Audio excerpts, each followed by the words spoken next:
kan si pasien udah tahu nih tipe kulitnya apa, misalnya tipe kulitnya berjerawat. Biasanya sih perempuan-perempuan ini begitu udah berkaca, dia melihat berulang kali wajahnya, ditambah dia kayak aku nggak pede nih jumpa orang gitu. Itu lebih dianjurkan untuk double cleansing, lebih gentle sih pembersihannya.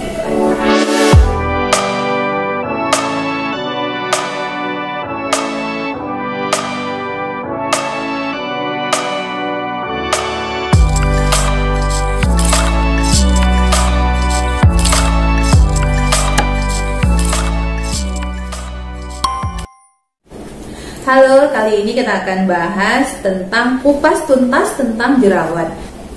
Nah, sebelum itu kita perlu tahu dulu ya, langsung dari dokter, kita harus menentukan dulu tipe-tipe kulit kita. Nah, menurut dokter Dian, si pasien belum datang ke klinik, tapi dia udah tahu nih, oh kira-kira kulit wajah aku nih tipe kulit berminyak atau normal atau kering gitu. Oh iya, itu kan berarti tanpa pemeriksaan di kliniknya. Kita harus ketahui di diri kita sendiri tuh di posisi mana sih kulit kita berada gitu kan. Yang pertama itu ada kulit normal, ada oily, kering, sama sensitif. Nah, untuk kulit normal yang mungkin udah banyak yang tahu, yang mungkin emang nggak ada masalah di wajahnya. Nah, untuk kulit oily sendiri itu yang paling banyak yang bermasalah. Yang pertama itu kita ketahui seringnya jadi banyaknya minyak waktu udah beraktivitas. Terus sering terjadinya komedo yang banyak, dan dari komedo itu bisa terjadinya jerawat, itu malah sering pada yang oily. Nah, untuk kulit kering sendiri itu biasanya lebih ke waktu pemakaian produk, dia lebih ke adanya seperti retak-retak gitu, itu lebih kering, terus sering terkupas. Nah, untuk kulit sensitif sendiri itu biasanya dia dipengaruhi oleh pemakaian produk yang memang susah untuk kecocokannya pada kulit sensitif. Nah, biasanya lebih sering cepat terjadinya iritasi, pokoknya yang kemerahan pada kulit, biasa kalau nggak cocok langsung merah gitu. Nah, menurut dokter misalnya di kulit oily, berarti kan dia cenderung ke jerawat ya. Kira-kira faktor penyebab dari kulit oily itu tersebut untuk menjadi jerawat itu apa aja? Kalau untuk terjadinya jerawat itu karena sebum ya. Jadi di kulit kita itu kan ada sebum yang berlebihan, jadi folikel-folikel di dalam kulitnya yang pori-pori itu akan tersumbat karena berlebihan yang memproduksi sebumnya sendiri. Jadi dengan tersumbatnya itu tadi bisa terjadinya jerawat, apalagi memakai produk-produk yang memang itu pori-porinya membuat tersumbat, jadi lebih cepat untuk terjadinya jerawat. Tadi itu kan untuk si kulitnya sendiri. Ada juga faktor-faktor yang menyebabkan kulitnya jerawat. Seperti itu ada faktor genetik, faktor hormon yang memang seperti hormon androgen yang memang pada masa haid itu bisa juga membuat tubuhnya jerawat. Terus ada juga yang tertentunya hormon-hormon lain seperti pemakaian pil KB contohnya, atau 3 minggu awal dari kehamilan atau 3 bulan dari awal kehamilan itu kan terjadi juga jerawat karena pengaruh hormonnya. Hormon itu juga bisa karena stres. Nah, jadi stres itu sangat berpengaruh untuk si wajah sendiri. Makanya kita harus pandai-pandai untuk menstabilkan si stres. Jadi kalau dari stres juga pengaruhnya ke hormon gitu kan. Nah, terus juga pola makan harus dijaga. Nah, ada beberapa makanan yang memang mempengaruhi terjadinya jerawat. Apalagi yang memang si pasiennya sendiri itu memang dia itu menurut dari pengalaman dokter Dian, selain dari faktor genetik, faktor dari alergi makanan tertentu, selain itu apa ya kira-kira dari selama ini pasien yang datang konsul ke klinik gitu? Kita jelasin dulu dari yang memang faktor terjadinya jerawat itu sendiri kan, karena kan yang terjadinya sebum yang berlebih pada kulit. Nah, terjadi sebum pada kulit itu bisa membuat pori-pori itu tertutup karena sebumnya yang terlalu banyak dan menyumbat si pori-porinya, jadi terjadinya jerawat. Nah, selain faktor genetik dan faktor makanan, itu juga karena skincare yang salah. itu yang memang sangat sering terjadi pada pasien-pasien kita. Habis itu juga karena penggunaan suatu barang yang memang itu udah ada bakterinya terus dia gunain lagi, seperti misalnya yang memakai kerudung gitu kan. Memakai kerudung kan itu kita hal yang memang kalau apalagi di Aceh ya sering memakai kerudung itu kadang pakai aja dulu ini dulu sebentar gitu kan, tapi itu seharusnya dihindari karena tadi udah kerudungnya memang udah ada bakterinya. Terus juga faktor stres. Nah, stres itu sangat mempengaruhi si pasien.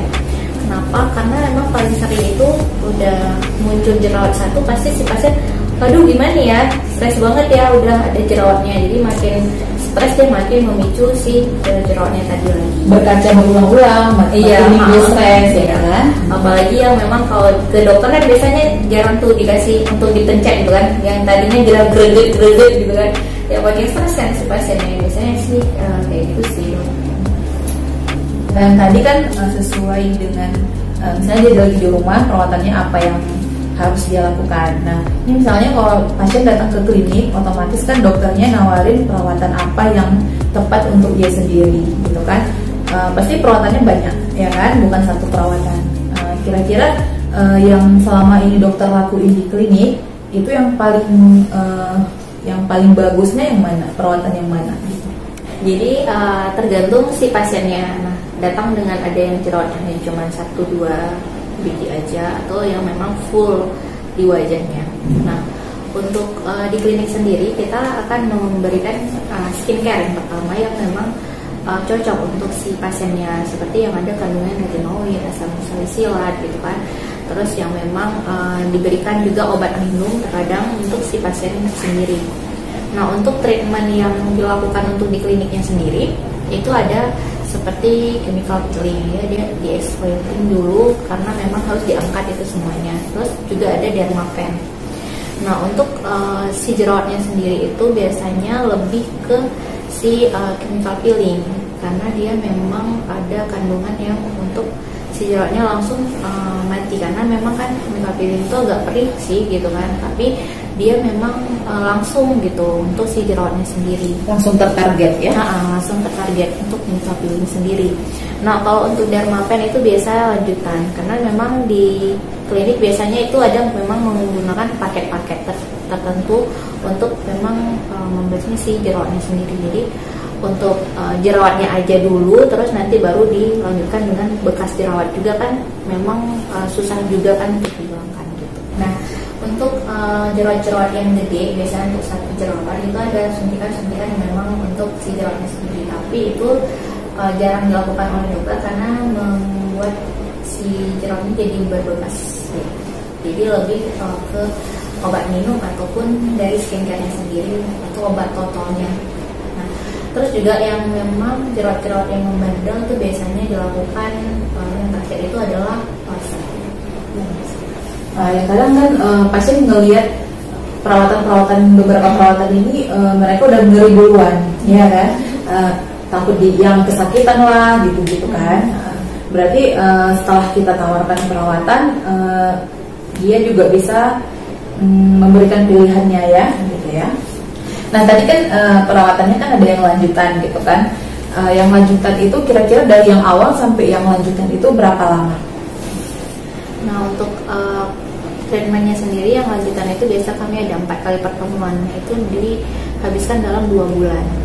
Nah, untuk si pasiennya sendiri biasanya lumayan gak sabar ya untuk menunggu si jerawatnya, karena terkadang dari yang kita treatment biasa dia mengeluarkan dulu apa yang memang tersumbat tadi, jadi terjadinya terus jerawatnya. Jadi memang si pasiennya emang gak sabar, jadi memang harus kita kontrol dalam masa 2 bulan.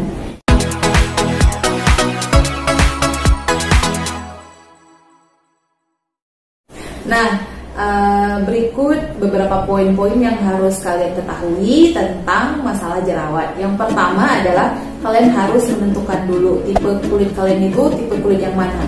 Nah, yang kedua, minimal kalian kalau sudah tahu tipe kulitnya, kalian tahu faktor risiko penyebab jerawat itu apa aja. Nah, Kalau udah tahu faktor resikonya, misalnya alergi makanan, maka kalian harus hindari zat alergennya itu. Nah, yang ketiga, misalnya kalian mau pilih treatment yang mana, minimal kalian di rumah itu udah tahu harus double cleansing, harus mencuci muka maksimal sehari itu 2 kali, terus penggantian kerudung setiap hari, nah itu minimal kan harus tahu ya. Terus yang keempat, sebaiknya kalian harus konsultasi dulu dengan dokter kecantikan. Kenapa? Karena dengan berkonsultasi kalian tahu perawatan mana yang cocok dengan wajah kalian. Produk yang di luar sana belum tentu cocok untuk kulit kalian. Dan mungkin menurut kalian itu cocok, tapi sebenarnya itu tidak cocok karena memang yang paling bisa menentukan untuk kulit kalian itu hanya yang ahlinya saja, dokter yang memang berkompeten pada bidangnya. Untuk kalian, silakan konsultasi dulu kulit kalian kepada dokter yang memang kalian percayai.